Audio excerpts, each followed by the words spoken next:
Hello everyone, आप सभी का आपके अपने चैनल सारस ट्यूटोरियल पे बहुत बहुत स्वागत है। आज मैं क्लास 10 के लिए एक वीडियो लेकर के आई हूँ और इस वीडियो में मैं यह दंतुरित मुस्कान का क्वेश्चन आंसर आप लोगों के साथ डिस्कस करूंगी। ठीक है, इस लेसन का मैंने एक्सप्लेनेशन वीडियो भी दिया है, अगर आपने उसे नहीं देखा है तो प्लीज़ देखें, मैं लिंक डिस्क्रिप्शन में दे दूंगी। ठीक है, क्लास 10 का जो भी प्लेलिस्ट है, प्लेलिस्ट में आपको हर एक लेसन का मिल जाएगा, जितना भी लेसन मैंने डाला है उसका लिंक आपको मिल जाएगा, तो वहाँ से आप देख सकते हैं ईज़िली। ठीक है, तो चलिए स्टार्ट करते हैं। यहाँ पे मैंने सही विकल्प का चयन कीजिए से आप लोगों को आंसर दिया है, तो चलिए देखते हैं। पहला क्वेश्चन है, बच्चे की दंतुरित मुस्कान किस में जान डाल सकती है। तो एज वी नो, हमने पढ़ा था कि बच्चे की जो दंतुरित मुस्कान है वो मृतक में भी जान डाल देती है। ठीक है, दूसरा, धूल से सने शरीर वाले बच्चे के रूप में कवि की झोपड़ी में किसके फूल खिल रहे हैं। तो इसका आंसर होगा कमल। ठीक है, अब चलिए बढ़ते हैं क्वेश्चन नंबर 2 की तरफ, जो कि है क्वेश्चन नंबर 2 है, निम्नलिखित प्रश्नों के उत्तर पूर्ण वाक्य में दीजिए। ठीक है, तो इसका पहला क्वेश्चन है कि पिघलकर जल बन गया होगा कठिन पाषाण, यह कठिन पाषाण किसका प्रतीक है। ठीक है, तो इसका आंसर होगा पिघलकर जल बन गया होगा कठिन पाषाण, यह कठिन पाषाण कठोर हृदय का प्रतीक है। ठीक है, इसके बाद दूसरा क्वेश्चन है, किसका स्पर्श पाकर कठोर पत्थर भी पिघलकर जल बन गया होगा। तो धूल से सने हुए बच्चे का स्पर्श पाकर कठोर पत्थर भी पिघलकर जल बन गया होगा। ठीक है, तीसरा क्वेश्चन है, बाँस एवं बबूल किसके प्रतीक है। तो बाँस एवं बबूल कठोर मन का प्रतीक है। ठीक है, दूसरा घ नंबर है 2 का घ, बच्चा एकटक किसे देख रहा है। तो बच्चा एकटक कवि को देख रहा है। ठीक है, इसके बाद क्वेश्चन नंबर 2 का अंग है, बच्चे की मधुर मुस्कान देख पाने का श्रेय कवि किसे देते हैं। तो इसका आंसर होगा बच्चे की मधुर मुस्कान देख पाने का श्रेय कवि बच्चे की माँ को देता है। ठीक है, क्योंकि उसकी माँ की वजह से ही कवि मतलब बच्चे से मिलता है। ठीक है, और उसकी मधुर मुस्कान देखता है। उसके बाद च है 2 का च, इस अतिथि से प्रिय तुम्हारा क्या रहा संपर्क, यहाँ अतिथि शब्द किसके लिए प्रयुक्त हुआ है। तो इसका आंसर होगा इस अतिथि से प्रिय तुम्हारा क्या रहा संपर्क, यहाँ अतिथि शब्द कवि के लिए प्रयुक्त हुआ है। और ये देखो, पूर्ण वाक्य में उत्तर दीजिए, तो ये 1 मार्क्स का ही आंसर है, बट आप लोग पूरा सेंटेंस बना करके लिखते हो तो आपको पूरा 1 मिलता है, नहीं तो हाफ ही। अगर 1 वर्ड आंसर आप लिख दोगे, जैसे कि इस क्वेश्चन का डायरेक्ट कवि अगर आप लिखते तो हाफ मार्क्स ही मिलता। इसलिए आंसर को पूरा मिला करके, मतलब बना करके सेंटेंस में लिखा करो। ठीक है, चलिए अब बढ़ते हैं हमारा क्वेश्चन नंबर 3 की तरफ, जो कि है निम्नलिखित प्रश्नों के संक्षिप्त उत्तर दीजिए। ठीक है, तो इसका आंसर देखते हैं, बच्चे की दंतुरित मुस्कान का क्या तात्पर्य है।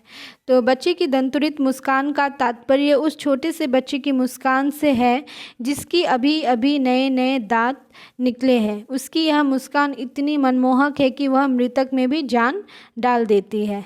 ठीक है, इसके बाद 3 का ख है, बच्चे की दंतुरित मुस्कान का कवि के मन पर क्या प्रभाव पड़ता है।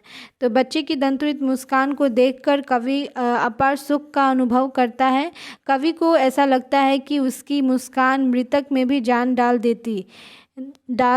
देती अर्थात बच्चे की यह मनमोहक मुस्कान उदास व्यक्ति के मन को भी आनंद से भर देता है। ठीक है, धूल से सने बच्चे के शरीर को देखकर कवि को ऐसा लगता है मानो जैसे कमल का फूल तालाब में न खिल के उसके झोपड़ी में ही खिल गया हो। ठीक है, बच्चे की यह दंतुरित मुस्कान इतनी मनमोहक है कि उसे देखकर कठोर से कठोर मन भी पिघल जाता है।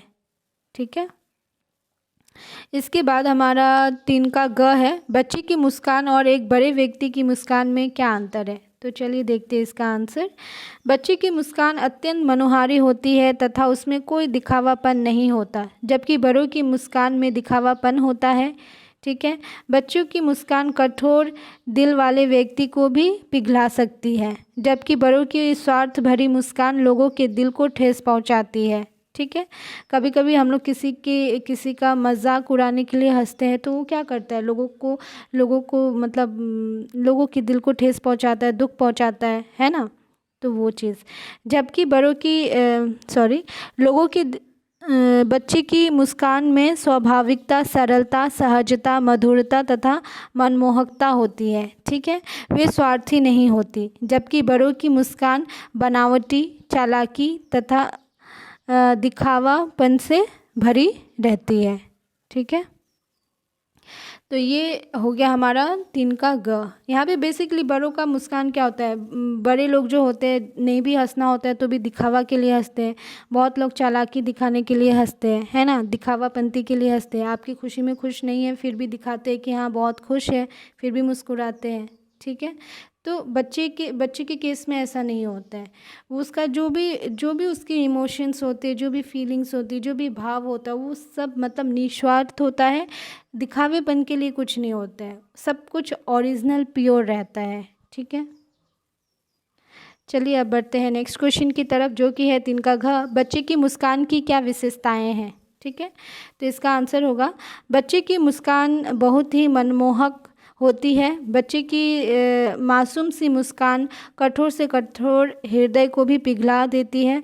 इस मुस्कान को देखकर उदास व्यक्ति भी आनंद से भर उठता है। बच्चे की मुस्कान में निस्वार्थता, मधुरता, स्वाभाविकता, सहजता एवं आकर्षण की विशेषताएं रहती है, ठीक है। ता लिखा है मैंने, ए भी लगा देना, विशेषताएं रहती है, ठीक है। इसके बाद देखते हैं हमारा 3 का अंग।